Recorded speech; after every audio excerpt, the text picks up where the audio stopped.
Today, I will make sense of a high schooler parody film called Wild Child. The story bases on a ruined high school young lady named Poppy Moore living in Malibu with her bereft dad and younger sibling. Poppy's mom kicked the bucket in a fender bender sometime in the past, and since her relationship with her dad Jerry hasn't been something similar. She abhors him for dating ladies who are not her mom. At the point when his ongoing sweetheart is going to move in with them, Poppy is angry. She welcomes her companions and causes them to obliterate the lady's effects that are being moved into the house. It isn't whenever she first has pulled a trick like this. Jerry is weary of her making his life more troublesome. Till now, he had been pardoning her, thinking about that she just missed her mom. However, since Poppy has crossed a line, he needs to send her to a live-in school in Britain. From the outset, she fights back, however not set in stone, to train her in the correct way. Around evening time, Poppy and her younger sibling Molly discuss her impending life in Britain. Poppy claims she is feeling better. Individuals in Britain essentially speak American. Molly acknowledges how messed up her sister is to this present reality. She trusts that Poppy will gain something from her visit. The following day, Poppy's dearest companion Ruby assists her pack and wishes her karma with Britain's climate.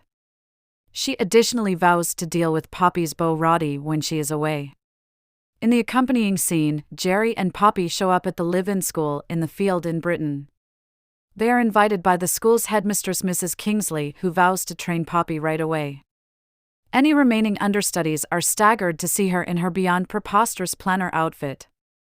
The head young lady of the school, Harriet, likewise handles her eyes on her and welcomes her with a handshake.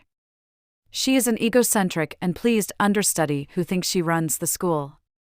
At the point when Poppy won't regard her, still up in the air to show her a thing or two.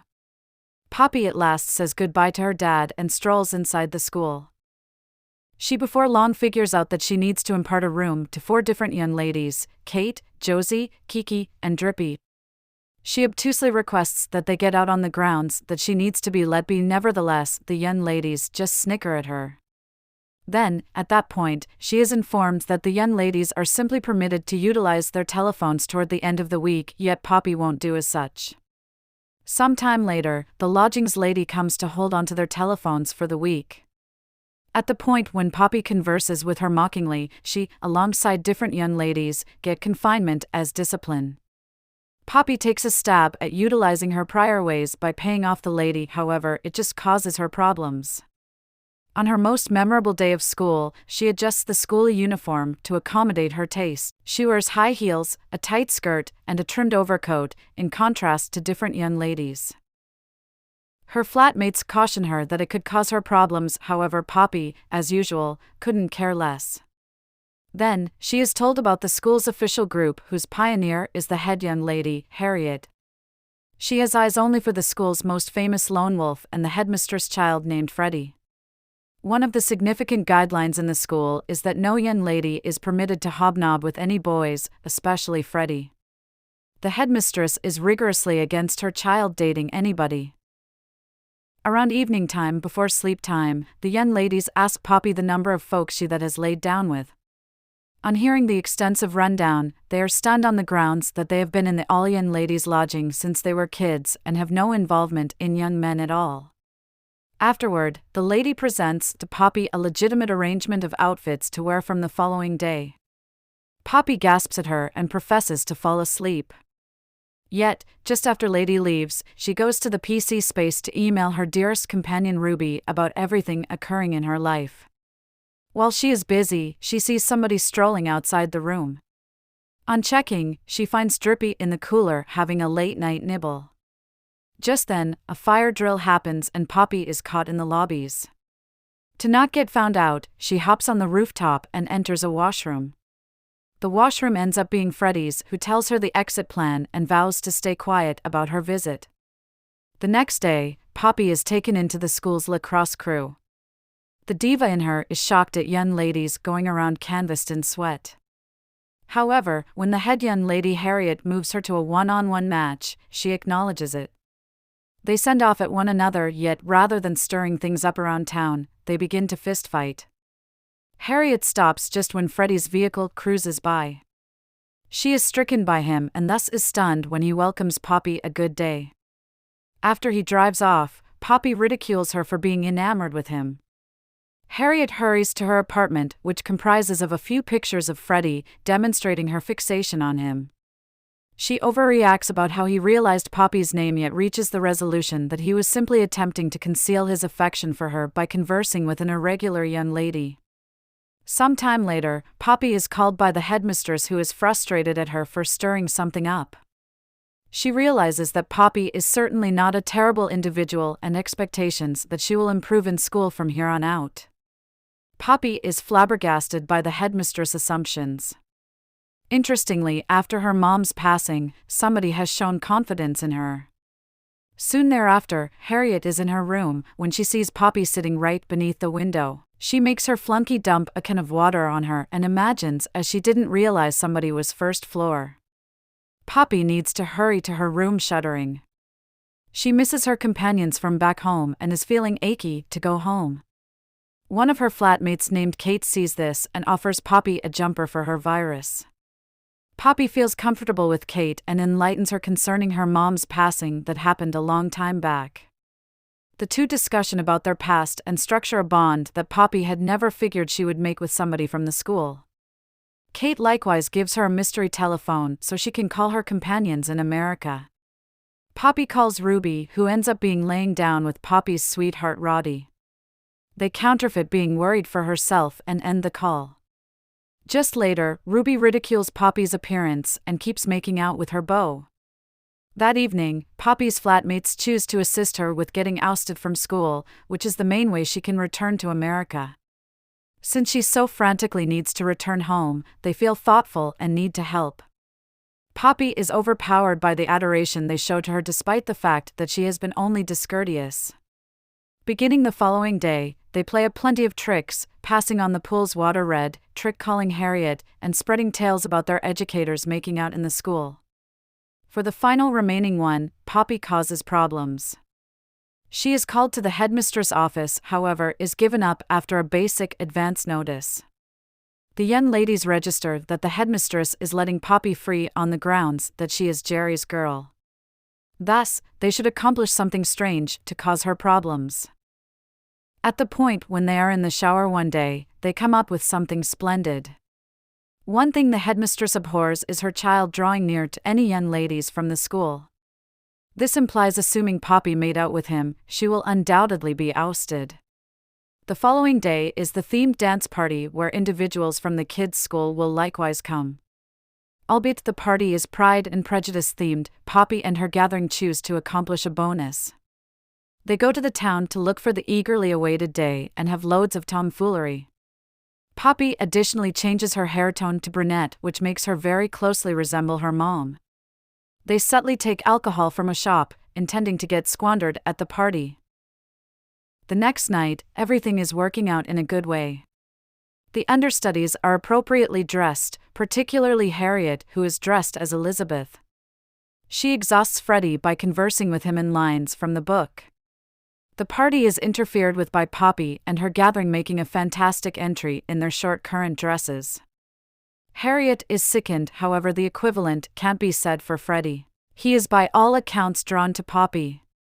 The night transforms into a bad dream for the head young lady when Freddie and Poppy dance together.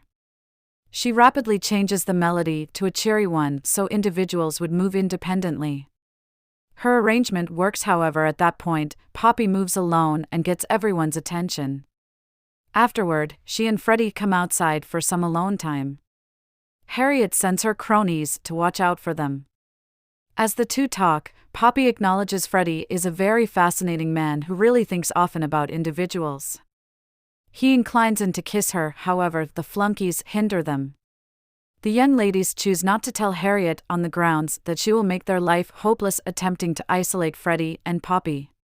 Poppy then gets back to her companions who are having a great time with the young men. As they talk, she admits that she has never gotten physically involved with anybody and used to be embarrassed about it back home. Consequently, she deceived them from the get-go, yet presently she feels like she can let them know anything without the anxiety toward being judged.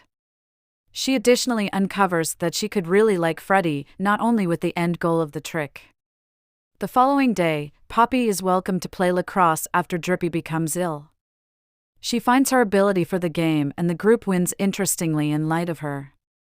The following day, toward the beginning of the day gathering, the headmistress declares that their lesser lacrosse crew has been chosen to play in the between-school rivalry without precedent for over 10 years. She requests that the members converse with Harriet, assuming they have any worries. However, at that point, she revises herself in light of the fact that the understudies ought to now go to Poppy rather than Harriet. Harriet sparkles red out of frustration at the declaration. Beginning the following day, Poppy gets the school's group ready, getting them into the finals of the opposition. Then, at some point, she is welcomed to a date with Freddie. Prior to going, she is on a PC sending messages to her companions back home. She neglects to log it off, bringing about another person misusing her email. Freddie and Poppy go out on the town and discuss various things. They find they share a great deal, practically speaking, and begin to succumb to one another. On getting back to her room, Poppy finds her companions perusing an email, uncovering that she considers them losers. The bunch accepts that the email was sent by her and is incensed. She takes a stab at making sense of however the young ladies are harmed to such an extent that they will not tune in. At the point when Poppy goes to Freddie to talk, she figures out that he has likewise gotten a comparable email, uncovering that she is just utilizing him to get removed. With no other person to go to, Poppy slips down to the cook's room and calls Ruby. She at first professes to be keen on what Poppy is referring to, however at that point, inadvertently uncovers the amount she detests her. Poppy feels the most minimal she has at any point been. She loses all sense of direction in her viewpoints and starts playing with her lighter, which coincidentally sets a drapery ablaze. She promptly puts it out and pursues outside, hearing strides drawing nearer. At the point when she is back in her room, she glances through her window to see the fire that she believed was put out has spread. She rapidly awakens everybody except figures out that Drippy is missing. On understanding that she could have escaped for a late-night nibble, Poppy goes to save her. With the firemen's assistance, they figure out how to get her out securely. At the point when the fire is quenched, Freddie tracks down Poppy's lighter in the wreck and accepts she was the person who got the fire going to get removed. He won't hear any clarification and gives the lighter back to her. Soon thereafter, Poppy chooses to do the something right and assumes the fault for the fire. The headmistress is frustrated in her, yet she recognizes the way that Poppy chose to be honest. She proclaims that a conference will be held at the honor court to conclude what they ought to do straight away. In the accompanying scene, Poppy finds a picture of her late mother in the 1970 SIXS lacrosse crew and starts to cry after understanding her mom had gone to a similar school. While she sits tight for the honor trial, Freddie finds and is persuaded the fire was only a mishap. Simultaneously, Drippy and the gathering match the time that the email was sent and understand that somebody had attempted to attack their kinship with Poppy. At the hearing, Poppy gives her declaration. Harriet intrudes on her multiple times and tells her how terrible of an individual she is to seriously endangered everybody's lives. At the point when every other person talks in support of Poppy, she overreacts and unintentionally specifies the lighter. Nobody had at any point expressed anything about the lighter, and no understudies other than Freddie had some awareness of it. This demonstrates that Harriet was the person who lit the shades ablaze after Poppy took off. She admits that she made it happen, yet attempts to defend it as completing what Poppy began. Eventually, the film is left off where Harriet is removed, and Poppy will stay at Abbey Mount. Jerry stays with his little girl and watches the lacrosse finals game. Poppy's emotional change by all accounts and mentality shocks him. They dominate the game because of her administration. The dad and little girl rejoin after the game and embrace. If you enjoyed movies like this, turn on the notification bell. Thank you.